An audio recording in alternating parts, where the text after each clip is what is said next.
Welcome back to KTBS Plus live stream. We are back here at Festival Plaza for weekend number 2 of the Red River Revel. I'm here with Logan Lewis, the executive director of the Red River Revel. Please tell us, obviously a huge event that you guys are throwing every year, but this is the first time we've kind of split up weekend and weekend, right? Other than going 1 week. How has that looked so far?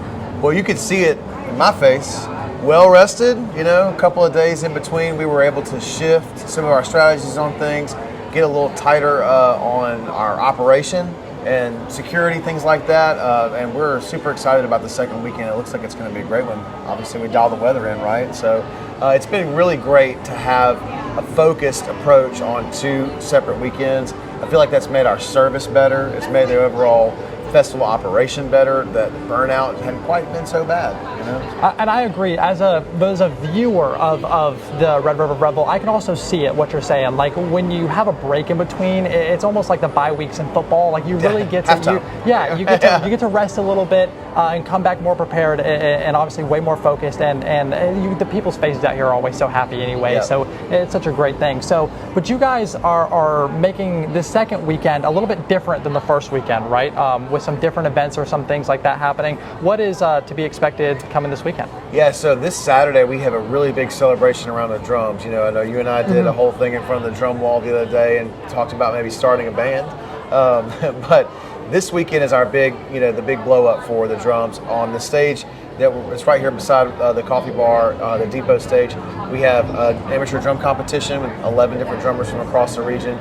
There's going to be workshops and performances by some legendary drummers from the state of Louisiana: Brady Blade, Nikki Glaspie, Sam Shaheen, our very own John Hoffman, and then Stanton Moore from Galactic. And then to close out the night, really cool, all the way from LA, we have the Taiko Project. Oh, wow. That is a Japanese Kumidaiko taiko group.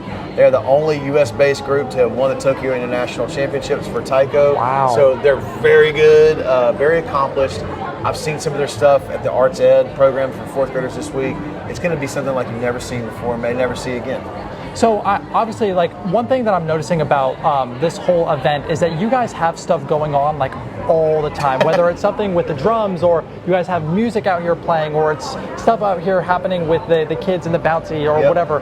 How much planning does that take starting? I mean, once this event ends, are you guys already maybe like a week off and you guys are back to planning for next year? Where does that kind of look like? We start in July. Okay.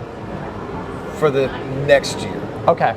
Oh, so we started already for next year. For next year. Wow. So you guys are already in planning for the years. We start in July kind of with concept and some proposals, some general concepts for grants, the direction of where we want to go, sort of the idea. And over time through this festival, through the festival helps us to define the vision a little bit and talk about it while we have everybody here together. And then we expound upon that afterwards in October, November. By the time we get to January, we have a good idea what we're going to do. Yeah. And then we start to work towards it. Yeah. So, it is about a 15-month process, give or take.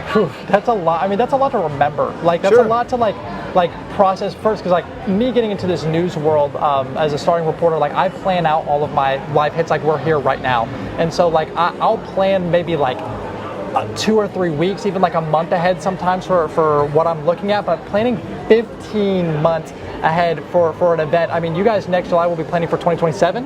Is that correct? Or that's insane. I mean, but that shows what it kind of takes to throw this level of an event, right? Yeah. It's at that level of focus, that level of dedication for that long of a period to be able to get that done. I want to ask, before we start looking at all of the art here, you have so many local artists, but I want to know, is there a priority list between like local artists and then artists from like outside of the states that also try to come to a big event like this, or is there much fighting for those spots? No, actually it's all things equal. So our artists apply from January through about early April, and they're all put into a pool online in the application process where jurors, which we call is our jury judging members, that don't know the artist, see them in a blind jury. So they get to only see the images of their artwork and the artist statement, description of their process and their technique, and then they score them based on just the merit of the artwork itself. a score of 1 to 10, and we compile those scores, and the composites are made, and basically start at the very top and work our way down, inviting based on the booth size and the number of weekends that the artist has selected until it's full. And Very so cool. it just, I mean, but you look at it, we have a lot of local people. Yes, So, yeah. I mean, we have more local, regional, applications, but this 9 states are represented. Yes, yeah. 11 different mediums, and so it's really cool to have the quality that we have. That ensures that the quality is the highest level. When we really just go based on the scores, I don't get to see any of that until it's over, right? We don't have any influence. I don't even know who the jurors are. Those are selected by another committee that is also not a part of the selection process. They're recruited as gallery owners and retired artists, art teachers, and professors, people who have some skill in that field. And so it really is. It's one of the ways that we ensure that the quality stays at a very high level. And that's so awesome. Like that, it just getting that deep dive into how like the process works. Because like when you come out here and you see this stuff, like those are the things you don't think of. You just think of, oh, like this person is selling jewelry, or this person is selling this type of painting, or that type of wooden artwork. But like you don't think about like the process of how they got here. Like, are they coming from Texas or Arkansas? I mean, you said there's 9 different states of representation. Like that, those are incredible that they're all choosing to come here for this event to display their artwork. And I think it's time that we should show some people some artwork while we walk around. And I get my stuff out of the way. I really like this for the people watching, because I can just pop my camera off of here and we can just walk and talk as I am polite and I get my stuff out of the way. Okay, so one thing that I also want to talk about, as I know we just said about the selection process, but I think that it's also amazing because there's so much of a variety of things here. Like we mentioned, there are it's jewelry here, and then the very next one you have one style of artwork, and then the very next one you have a totally different style that is so unique to the individual, and they're all the artists just stay out here. And look, you can see right here down, you got Ashley Tanner's an emerging artist, and Sandy and Rizzo from Shreveport. Right next to them is a new artist for us this year, Byron Rogers from Florissant, Mississippi. Really cool style in his stuff. Sharon Waddell with a really big booth here, lots of wildlife and fun. I like how you can meet the artists too. Like they're always out here. These are the ones painting the projects. It's not, obviously they may have some helpers here and there, but it's always just they're here and they want to talk to you. They want to talk about their art, and that's such a cool homey vibe that you get and such a local feeling. It's so awesome. I mean, look at this is so unique. And each artist kind of has their own style, not just for their art, but they also have their own style, for the way that they set up their booth. So, I think there's an art form in and of itself. Yeah, the presentation, right? Yeah, and look, there's, between these 3 booths here, back to back to back, very different styles. A lot of different. It's nice to meet you too. On TV every morning. Thank you so much. A lot of different things here. This is Jason Rodriguez from New Orleans that just came in last night.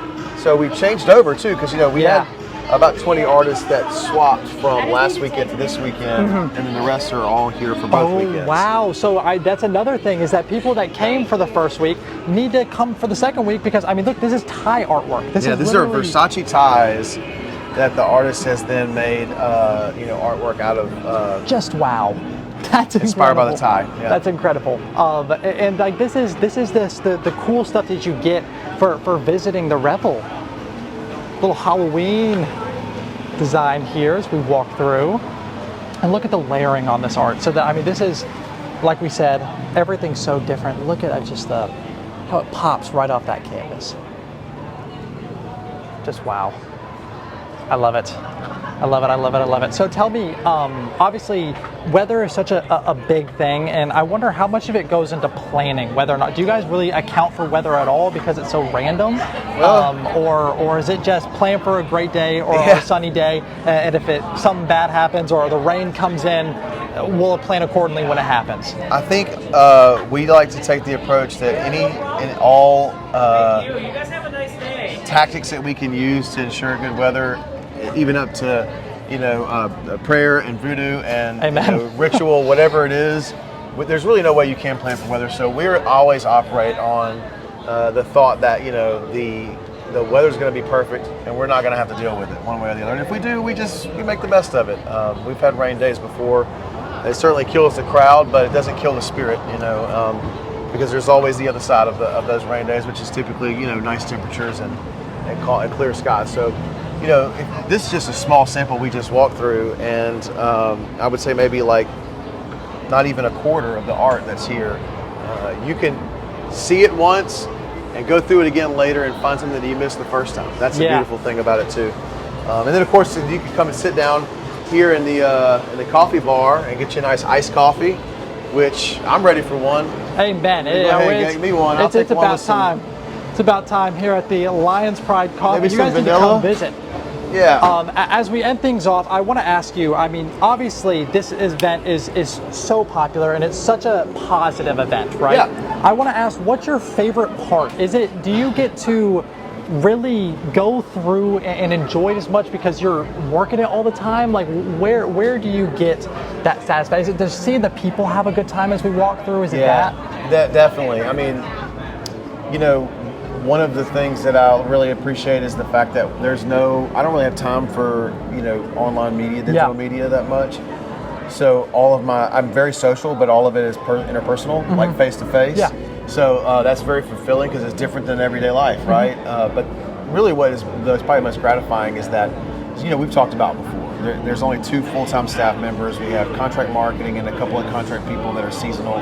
But not many. Most of this is all volunteer run and it's vendor run and vendor led, So when you put together any type of market, farmers market, arts market, whatever it is, it's the vendors and the people that are there, that are putting it together that make it, right? So the collection of artists that we have here or the collection of artists that we might have at the farmers market, that's what makes the market. Yeah. These vendors like Lion's Pride Coffee, Fatty Arbuckle's, Thrifty Liquor, Superior, all of our food vendors, all the artists, the people who are down in the children's area doing, the face painting and the spider jump and all that. Everybody kind of has to pull together in one direction to create what we have. It's not just one group of people dictating rules. Everybody's pitching in, and so that sense of community building, what the Revel is each and every year, is probably the most unique and cool thing about it. That's awesome. That's awesome. And that's such a great answer. And that's such, like, a lot of people, when I ask a question like that, a lot of people say the right thing, right? Or they'll say the super thing that you've heard all the time, super crazy sprawl.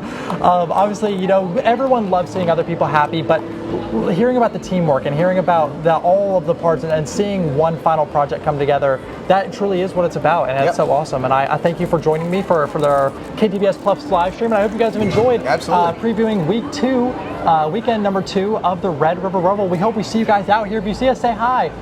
And for right now, we're going to be sending you back to wherever the website takes you. Thank you again for watching us, and tell somebody you love them today. For right now, I will see you guys later. Bye-bye.